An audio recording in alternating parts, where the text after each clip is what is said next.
trên cái hoa sẽ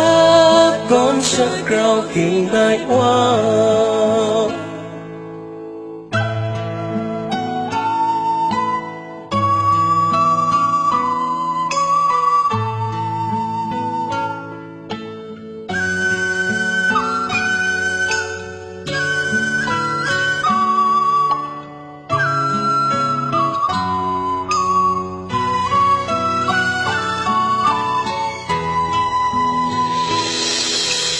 xa rung lưu ai qua chế chú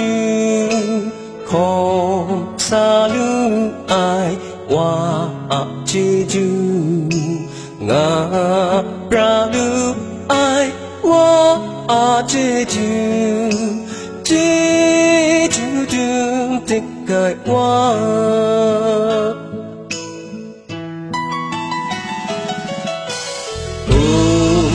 lưu ai qua chế chú tham gia lưu ai qua chế chú nguyện cho lưu ai qua chế chú đưa đi cái qua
chế chú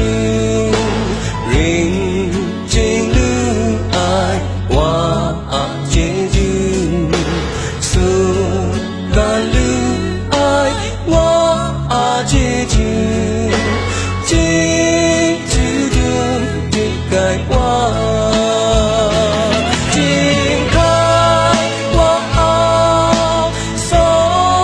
ra đi cái thầm là ta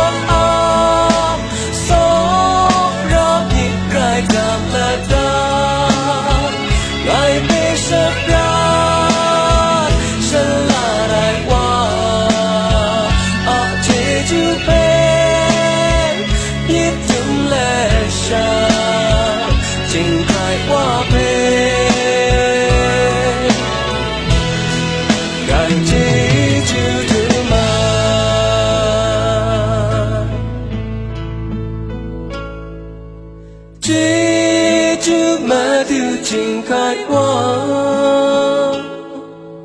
sẽ con sẽ rau khi ngày qua